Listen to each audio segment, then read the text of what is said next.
आज मैं बताता हूं आपको कि कैसे क्या सीखी जा सकती है। कि ऐसा नहीं आएगा क्वेश्चन पर, कभी इसके आसपास भी अपने आए तो अपने हाथ पांव नहीं फूले, क्योंकि जैसे है ना, आपको खूब बार लोग ना यूं कहते हुए मिल जाएंगे। जैसे पिछली बार ही जो मेंस हुआ था तो कोई आपका देगा कि अब ना वो कोचिंग वाले जो पढ़ाते हैं उससे पेपर नहीं आता है, तो कि अब थोड़ा लेवल है। तो क्या मतलब लेवल कैसे हो सकता है कि कोचिंग वाले क्या ऐसा गलत पढ़ा देते हैं कि वो लेवल के अंदर आ ही नहीं पाता है? क्या कोचिंग वाले जहांगीर का बाप अकबर नहीं बताते? वो जहांगीर का बाप चेंज कर देते हैं कि नहीं नहीं नहीं, अरे थोड़ा तुम पेपर देखोगे ना तो तुम्हें थोड़ा पता चलेगा। तो वो मैं और वो भ्रांतियां जो है वो मैं दूर कर देता हूं। ऐसा कोई बात नहीं होती। कोचिंग नहीं, मैं तो कहता हूं किसी कोचिंग नहीं की हुई हो बच्चे की, उसने जो कुछ पढ़ा हो उसमें से ही चीजें आती है। उसने भले ही कोई नोट्स पढ़ लिए हो, भले ही कोचिंग ली हो उसने, या उसने कोई भी किताब पढ़ ली हो, जैसा वो पढ़ के जाता है वैसा ही क्वेश्चन आता है। बस क्वेश्चन की लैंग्वेज थोड़ी चेंज हो जाती है, वो अपने आपको क्वेश्चन के हिसाब से वहां पे ढाल नहीं पाता, बस इतना ही लफड़ा हो जाता है। वो ढालना कैसे, वो मैं अभी अगले जितनी देर तक ये अपना डिस्कस चलेगा मैं बता दूंगा। मैंने एक दिन और अच्छी सी आपको एक बात बताई थी। मैंने एक बात आपको बताई थी कि दो चीजों में,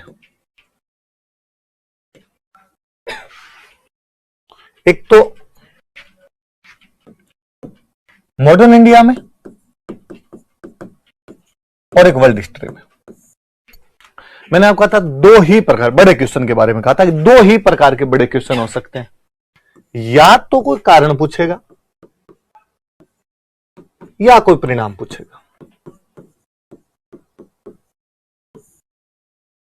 इसके अलावा नई चीज नहीं बनेगी। तीसरा मैंने कहा था कभी कभी जो नई चीज बन जाती है वो बनती है स्वरूप, मतलब नेचर, इंपैक्ट का दो, इफेक्ट का दो, रिजल्ट का दो, कॉन्सिक्वेंस का दो, कॉजेज का दो, रीजंस का दो, जो आपको मानना हो। आरएस में वो सिंपल सिंपल क्वेश्चन पूछ लेता सीधा सीधा। आईएएस वाला उसकी लैंग्वेज थोड़ी चेंज कर देता है। आपको देखना पड़ता है कि क्या पूछ रहा है क्या नहीं पूछ रहा है। अब यदि मैं बात करूं, पहला क्वेश्चन था, दिख रहा होगा आपको क्वेश्चन, या आपके पास पेपर होगा वहां से देख रहे होंगे आप। पहला क्वेश्चन लिखा हुआ है इंग्लिश के अंदर है कि महाराजा रणजीत सिंह डाइड इन 1839। बहुत सिंपल सी एक लाइन लिखी है अगले ने, महाराजा रणजीत सिंह की मृत्यु 1839 में। आपने काम भी जानते हैं कि आप बता रहे हो इसमें। His death was the signal for an outburst of anarchy all over the Punjab. उनकी मृत्यु पूरे पंजाब के लिए अराजकता के विस्फोट का संकेत था। यदि आप, जब मैं क्लास पढ़ा रहा था उस टाइम यदि आपने सोचा हो तो मैं शायद इस सेंटेंस को कई बार बोलता हूं कि यार आप देखिए पंजाब के बारे में कि 1839 में रणजीत सिंह जी की मृत्यु होती है और मात्र 10 साल के अंदर अंदर पंजाब का विलय हो जाता है। 1839 में रणजीत सिंह की मृत्यु है और 1849 में पंजाब अंग्रेजी साम्राज्य का ग्रास बन गया था। पंजाब का अंग्रेजी साम्राज्य द्वारा विलय कर लिया गया था। इसका मतलब इन 10 सालों के अंदर कुछ ऐसा हुआ है जिसकी वजह से पंजाब का अंग्रेजी साम्राज्य में विलय हो गया। क्वेश्चन एग्जैक्टली ये है कि पंजाब के अंग्रेजी साम्राज्य में विलय के कारण बताइए। मृत्यु के बाद की बात कर रहा है अपने आप के अंदर। मृत्यु के बाद अराजकता फैली, अराजकता से क्या हुआ, उसका विलय हुआ। आप, या मैं इस क्वेश्चन को और चेंज कर दूं तो मैं इस क्वेश्चन को यह बना सकता हूं कि रणजीत सिंह की मृत्यु का पंजाब पर क्या प्रभाव पड़ा, क्या परिणाम हुआ। या तो कारण होंगे या परिणाम होंगे।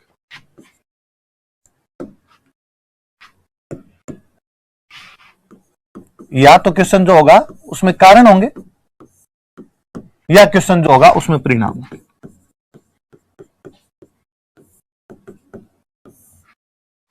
किसी भी घटना से पहले होने वाली तमाम घटनाएं कारण है, किसी भी घटना के बाद में होने वाली तमाम घटनाएं उसके परिणाम है। रणजीत सिंह की मृत्यु के बाद पंजाब में क्या हुआ, परिणाम। 1849 में पंजाब के विलय के पहले पंजाब में क्या हुआ, कारण। एक ही बात है, किधर से शुरू कर लीजिए आप वहीं पर पहुंचेंगे। तो क्वेश्चन देख के पहले तो यह समझना जरूरी है कि ये कारण पूछ रहा है या परिणाम पूछ रहा है। आप दोनों तरीके से कर सकते हो। यदि आप रणजीत सिंह को पॉइंट मानते हो तो आप ये मान लिए कि रणजीत सिंह की मृत्यु के बाद क्या था, और अगला साफ साफ संकेत दे रहा है कि महाराजा रणजीत सिंह की मृत्यु 1839 में हुई थी। क्या आवश्यकता इस बात को बताने की, इतना सिंपल सा सेंटेंस क्यों लिख रहा है वो कह रहा है उनकी मृत्यु पूरे पंजाब के लिए अराजकता के विस्फोट का संकेत थी। कि उनकी मृत्यु के बाद पंजाब में अराजकता फैल गई थी। ठीक है, ये तो हम भी जानते हैं पंजाब में अराजकता फैल गई। तो क्या हुआ इससे? तो अब ये है कि उनकी मृत्यु का पंजाब पर क्या प्रभाव पड़ा, पंजाब पे क्या प्रभाव था। फाइनली प्रभाव यह था कि जो पंजाब का अंग्रेजी साम्राज्य में विलय हो गया था। तो इस क्वेश्चन को एग्जैक्टली मेरे से पूछे तब तो क्वेश्चन ये है, ये तो परिणाम है। मैं इसको इधर लेके जाऊंगा कि क्वेश्चन ये कि महाराजा रणजीत सिंह की मृत्यु का पंजाब पर क्या प्रभाव पड़ा। मैं इसको चेंज कर सकता था, इस क्वेश्चन को आईएएस में जिसने भी इस पेपर को बनाया था वो चेंज कर सकता था और वो पूछ सकता था 1849 में वे कौन सी परिस्थितियां थी जिन्होंने पंजाब के अंग्रेजी साम्राज्य में विलय को अपरिहार्य कर दिया था। तो हम पहले 10 साल वाली घटना पढ़ते, अब हम बाद के 10 साल वाली घटना पढ़ रहे हैं। 1849 को पॉइंट मानो तो पहले 10 साल वाली, 1839 को पॉइंट मानो तो बाद के 10 साल वाली। लेकिन 10 साल का मसाला चुनना है। मैं यदि इस पे जाऊं कि उनकी मृत्यु पूरे पंजाब के लिए अराजकता के विस्फोट का संकेत थी। फिर एक तो किसी भी क्वेश्चन को करते समय उस क्वेश्चन में जो भी की पॉइंट्स होते हैं उन की पॉइंट्स को अंडरलाइन किया जाना चाहिए। इसमें क्यू पॉइंट्स क्या है? रणजीत सिंह जी की मृत्यु। की पॉइंट्स क्या है? अराजकता का विस्फोट।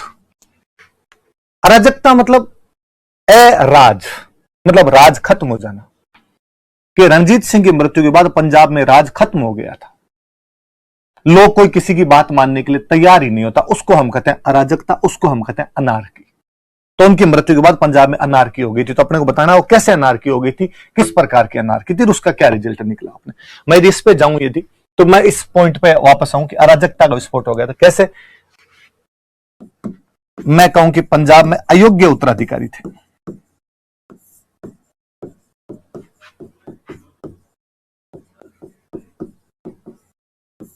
पंजाब में क्या थे? अयोग्य उत्तराधिकारी थे, इनकम्पिटेंट सक्सेसर जो हुए थे। इस लाइन को जब मैं लिखूं तो मैं पूरा लिखूं कि रणजीत सिंह जी की मृत्यु के बाद उनके जो उत्तराधिकारी थे वो उनके समान सक्षम नहीं थे, इसलिए वो एक पंजाब राज्य को एकीकृत रख पाने के अंदर असफल रहे। खड़ग सिंह, नौनिहाल सिंह, शेर सिंह और दलीप सिंह।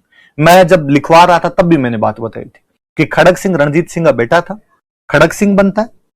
खड़ग सिंह का बेटा नौनिहाल सिंह है जो अपने बाप को गिरफ्तार कर लेता है खड़ग सिंह को, और नौनिहाल सिंह बन जाता है।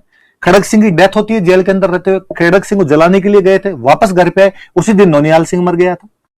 बाद में रणजीत सिंह का एक और बेटा है शेर सिंह, उसको बनाया गया। शेर सिंह का बाद में मर्डर होता है। एक और बेटा है आपका दलीप सिंह, उसको बनाया गया। और दलीप सिंह के आगे वाली कहानी आप सबको पता है कि उसके साथ में क्या हुआ था, क्या नहीं हुआ था, वो तमाम बातें आप जानते हो। एक तो सिंपल सी लाइन, ये बात मैंने आपको लिखवाई। पंजाब का विलय क्यों हुआ था, ये कारण जब पढ़ रहे थे तो इन कारणों के अंदर मैंने एक कारण ये बताया। चीजें वो की वो है, उनको अलग फ्लेवर के अंदर लिखना होता है कि आप किस तरीके से उनको प्रेजेंट कर पाएंगे। तो रणजीत सिंह की मृत्यु 1839 में, उनकी मृत्यु पूरे पंजाब के लिए अराजकता के विस्फोट का संकेत है। आप लिखिए कि हां, 1839 में रणजीत सिंह की मृत्यु के बाद रणजीत सिंह के अयोग्य उत्तराधिकारियों के कारण पंजाब में अराजकता फैल गई थी। लगातार बदलते हुए राजा तथा आपसी षड्यंत्रों ने माहौल को बहुत ही ज्यादा खराब कर दिया था। आप लिख सकते हैं इस बात को। उत्तराधिकारी लिखे, वहां पर तीनों चारों के नाम लिखो, ताकि पढ़ने वाले को ये लगे कि नहीं, आपको पता है कि वास्तव में उत्तराधिकारी कौन कौन थे। वरना तो किसी भी राज्य के अंदर अराजकता का कारण किसी बड़े राजा के मरने के बाद में उसके अयोग्य उत्तराधिकारी होते हैं। ये बात मैं औरंगजेब के बारे में भी लिख सकता हूं, ये बात मैं अशोक के बारे में भी लिख सकता हूं, पर मैं एक सिंपल लिखता हूं कि औरंगजेब के मृत्यु के बाद मुगल साम्राज्य में अराजकता फैल गई थी। अब मुझे औरंगजेब के उत्तराधिकारी तो नहीं याद, मैं सिंपल ये बात लिख सकता हूं कि अशोक के मरने के बाद उसके उत्तराधिकारी सक्षम नहीं थे, इसलिए मौर्य साम्राज्य एकजुट नहीं रह सका। मुझे उत्तराधिकारी नहीं याद। एक जब मैं ये लिखता हूं कि रणजीत सिंह जी की मृत्यु के बाद उनके अयोग्य उत्तराधिकारी यथा खड़ग सिंह, नौनिहाल सिंह, शेर सिंह तथा दलीप सिंह के समय में राज्य पूरी तरीके से पटरी से उतर चुका था, जो लैंग्वेज आपको लिखनी हो, और इन अयोग्य उत्तराधिकारियों का पंजाब में अराजकता फैल गई थी। चीजें सटीक वहां पर आती है जहां पर आप लाना चाहते हो। जब नाम लिखते हो पढ़ने वाले को लगता है नहीं यार आप जानते हो, आप केवल तुक्के नहीं मार रहे हो, आपको पता है कि वास्तव में 4 उत्तराधिकारी बने थे, इनमें डोल नहीं थे किसी के अंदर।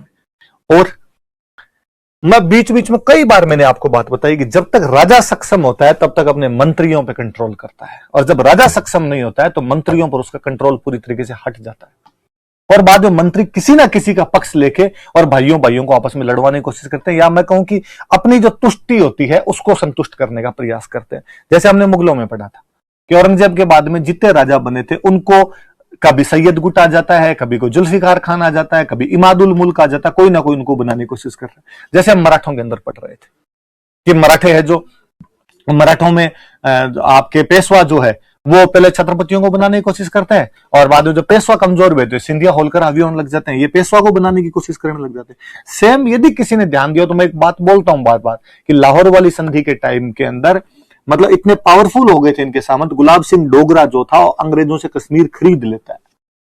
तो इसका मतलब मंत्री जो है वो राजा पर ज्यादा हावी होते जाए। अराजकता क्यों फैलेगी? किसी भी राजतंत्र में अराजकता का कारण यह है कि राजा की बात नहीं मानी जा रही। कौन नहीं मान रहा राजा की बात? तो मंत्री। तो आप लिख सकते हैं अयोग्य उत्तराधिकारी लिखते अपने आप में ही अगली लाइन लिखी जा सकती है। किन अयोग्य उत्तराधिकारियों के कारण राजा का अपने मंत्रिमंडल पर, राजा का अपने मंत्रियों पर, राजा का अपने सामंतों पर कोई अधिकार नहीं बचा था और मंत्री अपनी मनमानी करने लग गए थे। वो गुटों के अंदर विभाजित हो गए थे और वो गुटबाजी राजतंत्र को और कमजोर कर रही थी। ये बंदा कहता है इसको राजा बनाया जाए, ये बंदा कहता है इसको राजा बनाया जाए।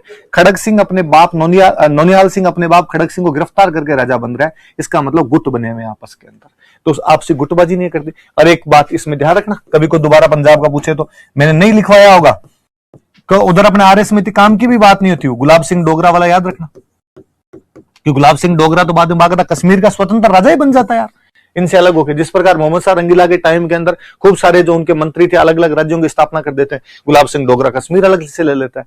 तो यहाँ पे डोगरा गुट बहुत ज्यादा हावी हो गया था और इस डोगरा गुट की वजह से भी पंजाब में अराजकता आ गई। और बड़ा रीजन, डोगरे हिंदू थे, रणजीत सिंह सिख थे, तो उनके बेटे सिख, तो सिखों के राज्य में जब हिंदुओं की ज्यादा चलने लगी तो कहीं ना कहीं वो क्लेश होना शुरू हुआ। जो सिखों के दूसरे गुट वाले जो उनको लगा कि यार ये अपने राजा पे ठीक मनमानियां करते हैं। और एक बात मैं आपको विलियवाड़े में लिखवाता हूं कि उस समय राजनीतिक नेतृत्व और सैनिक नेतृत्व में विवाद की स्थिति आ गई थी। क्यों? तो मैंने आपको बताया था कि रणजीत सिंह की सेना एशिया की दूसरी बड़ी शक्तिशाली सेना थी। कोई सक्षम राजा तो अपनी उस सेना पर नियंत्रण कर सकता है और यदि राजा सक्षम नहीं होगा तो सेना बहुत ज्यादा पावरफुल हो जाएगी। यहां पर यही हुआ, ये सब जगह देखा गया। चिक्का राजा जैसे ही कमजोर हुआ था, हैदर अली उनका एक सेनापति था, वो वहां पर कब्जा कर लेता है। ये चिनकलीज खान और ये सब उनके सेनापति हुआ करते थे, मुगलों पर बाद में कब्जा करने की कोशिश करते हैं। आप लिखिए कि राजा वर्सेज सेना, कि सेना बहुत पावरफुल होती जा रही थी। उसने राजा की आज्ञाओं को मानना बंद कर दिया था। राजनीतिक नेतृत्व और सैनिक नेतृत्व के अंदर अब जो मतभेद है वो उभर कर सामने आ रहे थे और यही कारण है कि कालांतर में रानी जिंदा उस सेना को कमजोर करने के लिए अंग्रेजों से लड़ना चाहती है। बात मैंने बताई है। मैं हमेशा कहता हूं क्लास के अंदर जो मास्टर लिखवाता है उससे भी ज्यादा इंपॉर्टेंट वो होता है जो वो नहीं लिखवाता है, वो केवल बोलता है। ये तो पिछले कई सालों के अंदर स्टूडेंट की प्रवृत्तियां इस प्रकार की होने लगी कि स्टूडेंट को लगता है नोट्स भरवा दे सर, तो नोट्स भरवा दे, केवल लिखवा दे हमें चीजें, हम याद कर लेंगे इनको। सर आप फालतू इधर उधर की बात मत करो, सर आप तो टॉपिक पे आ जाओ। तो मुझे लगता है ये फालतू की बात नहीं, ये ही सबसे काम की बात होती है। नोट्स केवल पढ़ने हो तो नोट्स सब वाले बेचते हैं, नोट्स केवल पढ़ने हो तो फिर किताबें मिलती है। तो चीजें सुनी हुई चीजें होती है, उनसे आंसर वगैरह लिखने के अंदर कहीं पर चीजों को बोलने में बताने में ज्यादा आसानी रहती है।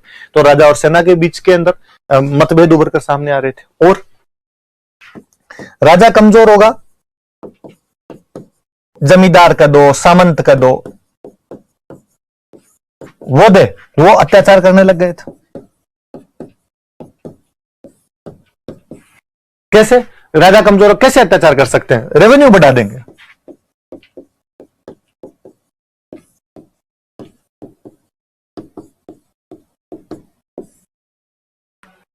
राजस्व में वृद्धि करनी शुरू कर दी। मैं फिर कारण आपको बताता हूं कि दूसरे अंग्रेज पंजाब युद्ध के टाइम में मुल्तान के गवर्नर मूलराज और हजारा के गवर्नर चतर सिंह ने विद्रोह किया था। आप वीडियो सुन लेना, मैं फिर उसके अंदर आपको बताता हूं कि इन दोनों ये जो दोनों गवर्नर थे अंग्रेजों को राजस्व नहीं चुका पाए थे और इसलिए अंग्रेज इनको हटाकर दूसरे लोगों को बनाना चाहते थे। दूसरे लोगों को बनाने के लिए जब अंग्रेजों ने अपने ऑफिसर भेजे तो इन दोनों ने उनको मार के वहां पर विद्रोह कर दिया था।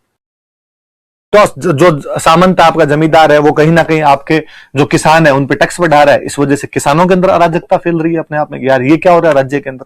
सेना जो है अपनी मनमानियां कर रही है। सेना ने तो अपनी पंचायतें बना ली थी कि हम जैसे करेंगे वैसे होगा, हमारे अलग सेपरेट पूरा एकदम सिस्टम चलेगा।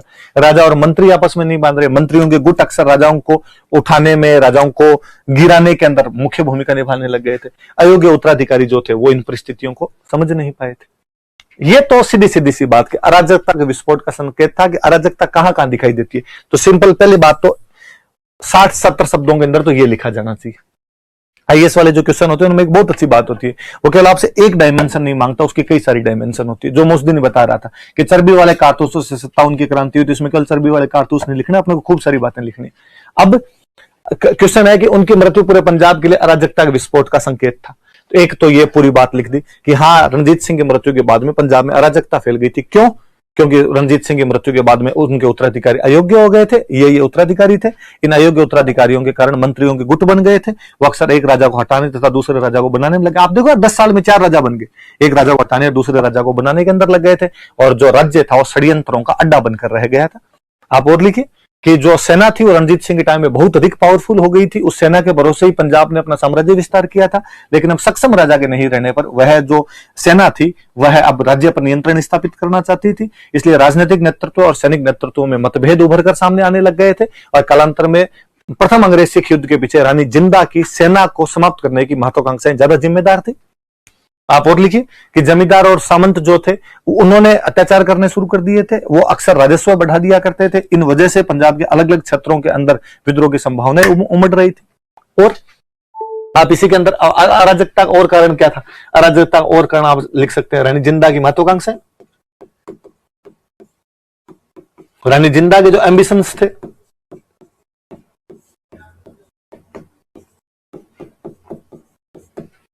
ये लिख सकते हैं कि रणजीत सिंह के मृत्यु के बाद जब उनके पुत्र दलीप सिंह, अल्पवयस्क पुत्र दलीप सिंह को राजा बनाया गया था, तो जो उसकी माता रानी जिंदा थी उसकी महत्वाकांक्षाएं बहुत बढ़ गई थी। वो पूरी तरीके से अपना एकाधिकार स्थापित करना चाहती थी। इसलिए रानी जिंदा तथा उनके सहयोगी लाल सिंह, तेज सिंह, मैं नाम बताता हूं, लाल सिंह जो बाद में वजीर बना था, उन लोगों ने अंग्रेजों के साथ में साठगांठी कर ली थी एक प्रकार से। पहले अंग्रेज पंजाब युद्ध के अंदर तो उनकी हार का बड़ा कारण लाल सिंह का विश्वासघात था कि लाल सिंह उधर पूरी सूचनाएं वगैरह दे देता है, हम आज किधर मूव करेंगे किधर मूव नहीं करेंगे। इन सब वजह से पंजाब के अंदर अराजकता फैल गई थी। ये एक बात तो लिखनी है, पर अपने को मॉडर्न इंडिया में हमेशा ध्यान रखना है, अपना मुख्य उद्देश्य अंग्रेजों को गालियां निकालना है।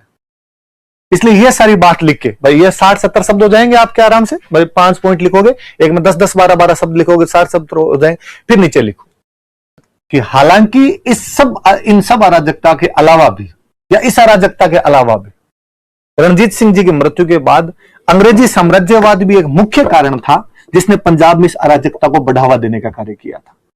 आप फिर उसके अंदर लिखो कि जिस प्रकार प्रथम अंग्रेज पंजाब युद्ध के अंदर मेजर ब्रॉडफुट, मैंने लिखवाया है बाकायदा कि लुधियाना के अंदर अपनी सेना लगा देता है, कि मेजर ब्रॉडफुट की महत्वाकांक्षाएं ज्यादा जिम्मेदार थी। वह पंजाब पर ललचाई नजरों से देख रहा था। इस वजह से इस अराजकता को और बढ़ावा मिला था। आप उसको और कंटिन्यू करो। आप कहोगे जब प्रथम अंग्रेज पंजाब युद्ध के बाद में जब अंग्रेजों ने लाहौर की सरकार पर अपना नियंत्रण स्थापित कर लिया था, तो दूसरे अंग्रेज पंजाब युद्ध के लिए पंजाब को कतई जिम्मेदार नहीं ठहराया जा सकता था। लेकिन इसके बावजूद डलहौजी ने पंजाब को जिम्मेदार ठहराते हुए पंजाब पर युद्ध थोप दिया था और पंजाब का अंग्रेजी साम्राज्य में विलय कर लिया था।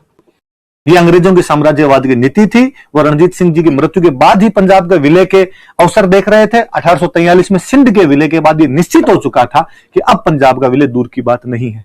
अंग्रेज ऐसा क्यों करना चाहते हैं? आप वापस लिखो, क्योंकि मैंने बार बार ये लाइन बोली है कि अंग्रेज अफगानिस्तान वाली अपनी बाउंड्री को बहुत सिक्योर करना चाहते थे, और उनको लगता था यार अफगानिस्तान के अंदर यदि कोई दूसरी शक्ति आ गई डायरेक्ट इंडिया पर आ जाएगी, और उनको लगता था कि यार इंडिया पे आ जाए तो इंडिया का वो पोर्शन जो अफगानिस्तान के टच करता वो अपने कंट्रोल में रहे। इसलिए 1838 में रणजीत सिंह को भी त्रिपक्षीय संधि के लिए मजबूर कर दिया गया था कि तू हमसे संधि कर, और हम अफगानिस्तान पे कंट्रोल करना चाहते हैं हमारा। आप और लिखिए कि अंग्रेजों द्वारा पंजाब का विलय करने के पीछे भी उनकी वह साम्राज्य विस्तार की नीति थी, जिसके तहत वो भारत की भौगोलिक सीमा को या भारत की वैज्ञानिक सीमा को पूर्णतः सुरक्षित करना चाहते थे, ताकि यदि विदेशी किसी अन्य यूरोपीय शक्ति द्वारा, किसी अन्य विदेशी शक्ति द्वारा भारत में किसी प्रकार का हस्तक्षेप करने का प्रयास किया जाए तो उसको पंजाब से जवाब दिया जा सके। आप इसके अंदर एक लाइन और जोड़ सकते हैं और आप लिखिए, और कि इन सब के अलावा भी पंजाब का हरा भरा प्रदेश तो अपने आप में अंग्रेजों को आमंत्रण ही दे रहा था कि आइए और मेरा भरपूर शोषण कीजिए। यहाँ पर जब वो पूरे भारत के अंदर ही कर रहे थे तो यहाँ पर भी कर लिया। मतलब अंग्रेजों के बारे में एक बात तो सब जगह लिखनी है कि भाई हर चीज के पीछे कोई ना कोई कारण तो होते हैं। तो आप कहना ये कारण तो थे, पर इसके अलावा एक कारण हमेशा ये था कि अंग्रेज कहीं पर भी कब्जा करना चाहते थे, क्योंकि उनको अपना व्यापार बढ़ाना था, क्योंकि उनको हमारे यहां से धन लूटना था, क्योंकि उन्हें यहां पर अपने जो पैसा लूट लूट के इंग्लैंड भेजना था। इसलिए वो कहीं पर भी इस प्रकार का इंटरफेयर किया करते थे। पहले वो इंटरफेयर क्यों नहीं कर पाए? क्योंकि रणजीत सिंह एक सक्षम राजा थे। दूसरा, रणजीत सिंह ने उनकी लगभग सारी बातें मान ली थी, इसलिए उनको मौका नहीं दिया था। मैंने फिर बीच में बार बार एक सेंटेंस बोला होगा, ओसबर्न नाम का एक इतिहासकार उसका सेंटेंस बोला होगा कि रणजीत सिंह की मृत्यु पर उसने कहा था कि कंपनी तो बड़े बड़े ऊंटों को खा चुकी है, इस मच्छर की तो औकात ही क्या है। तो जब उनके लक्ष्य तो इन बातों से स्पष्ट हो रहे हैं कि वो क्या करना चाहते हैं और क्या नहीं करना चाहते थे, तो ये तमाम बातें लिखेंगे। आईएएस वाले क्वेश्चनों में होता क्या है कि वो केवल एक चीज नहीं पूछना चाहता आपसे, वो 3-4 जगह की चीजें उठवा के पूछना चाहता है। अब ये कोई क्वेश्चन होता है तो इसके अंदर क्या लिखते हैं, वापस सुनिए आप, दिमाग से, ठंडे दिमाग से बातें सुनिए ताकि आगे वाले क्वेश्चनों में भी काम आए। ये क्वेश्चन कह रहा है कि रणजीत सिंह की मृत्यु के बाद में पंजाब में क्या हुआ था, अराजकता आ गई थी। तो अराजकता, ये तो खुद ही कह रहा है अराजकता आ गई थी। अपने को पहले बताना अराजकता किस प्रकार से आ गई थी, तो अपने बता पा रहे हैं कि अराजकता वो किस प्रकार से आ गई थी, कि अयोग्य उत्तराधिकारियों की वजह से आ गई थी, राजा और मंत्रियों के गुटों के बीच में षड्यंत्र होने लगे थे, इस वजह से आने लग गई थी। राजा का सेना पर नियंत्रण नहीं था, इसलिए आने लग गई थी। जमींदार और सामंत जो थे वो कहीं ना कहीं राजस्व वगैरह बढ़ाने लग गए थे, इसलिए भी कहीं अराजकता की स्थितियां उत्पन्न हो रही थी। रानी जिंदा की महत्वाकांक्षाएं बढ़ रही थी, वो एकाधिकार स्थापित करना चाहती, इन सबसे हो रही थी। फिर लिखो कि हालांकि इन कारणों के अलावा भी अंग्रेज अपने आप में इस अराजकता के लिए जिम्मेदार थे, क्योंकि प्रथम अंग्रेज पंजाब युद्ध के दौरान मेजर ब्रॉडफुट की लुधियाना के अंदर सेना लगाने की जो प्रवृत्तियां थी, उसकी वजह से सिखों को बढ़ावा मिला था या सिख को उकसाने का प्रयास किया था उसने, और सिखों ने आक्रमण कर दिया था। और फिर दूसरा लिखो कि दूसरे अंग्रेज पंजाब युद्ध के दौरान लाहौर दरबार की कोई गलती नहीं थी। अंग्रेजों का साम्राज्यवाद का यह तरीका ही था कि वो जबरदस्ती उन पर युद्ध थोप के पंजाब का विलय करना चाहते थे। क्यों? लास्ट में फिर 2 बात लिखो, क्योंकि पंजाब के विलय के सहारे वो पंजाब के आर्थिक संसाधनों पर अपना कब्जा करना चाहते थे और भारत की वैज्ञानिक सीमा को अफगानिस्तान की बाउंड्री तक सिक्योर करना चाहते थे। सारी बात आ जाएगी। 3 डायमेंशन है, एक जो ये पूछ रहा है वो डायमेंशन है, दूसरी डायमेंशन अंग्रेज अपने आप, मॉडर्न इंडिया के क्वेश्चन में अंग्रेज नहीं आएंगे तब तो कोई मतलब ही नहीं है उस क्वेश्चन का अपने आप। दूसरी डायमेंशन अंग्रेज है, तीसरी डायमेंशन है कि अंग्रेज ऐसा क्यों करना चाहते थे। एक पैराग्राफ बनना चाहिए आपका 50 शब्दों का जिसके अंदर ये तमाम चीजें हैं, एक पैराग्राफ बनना चाहिए आपका 30 शब्दों का जिसमें अंग्रेजों वाली बात है, एक पैराग्राफ बनना चाहिए आपका 20 शब्दों का जिसके अंदर कंक्लूड कर दिया जाए आपके। अब इस पैराग्राफ में आप चाहो तो पहले एक लाइन लिख के इसको 5 पॉइंट के अंदर बता दो, फिर इसको 2 पॉइंट या 3 पॉइंट में जितने में बताना बता दो, और लास्ट में आपका निष्कर्ष लिख दो। आपको लगे कि नहीं यार पॉइंट्स मेरे याद नहीं आएंगे, आप इसको पैराग्राफ के अंदर लिख दीजिए, एक पैराग्राफ बना दीजिए, फिर पैराग्राफ चेंज कीजिए। पैराग्राफ चेंज भी कैसे कि जैसे एक ये पैराग्राफ लिखा, यहां से यहां तक की कोई बात लिख दी हमने, है ना, ये बात मान लो यहां पर खत्म होती है, ये बात यहां, तो अगला जो पैराग्राफ किया ना उसको आप ठेठ यहां से मत शुरू कीजिए, आप कोशिश कीजिए उसको यहां से शुरू कर दें। या अक्सर तो ये होता है कि भाई ये पैराग्राफ अपने आधी लाइन में कई बार खत्म हो जाता है कि ये यहां पर खत्म हो गया, आप इसको अगले वाले पैराग्राफ को यहीं से शुरू कर दीजिए। इससे क्या अगले को पता चलेगा बात चेंज हो रही है, जहां पर बात चेंज होती है वहां पर अगले को आगाह कर दीजिए कि देख मैं यहां पर चेंज कर रहा हूं सिस्टम को, यहां पर तुम तेरे हिसाब से पढ़ लेना।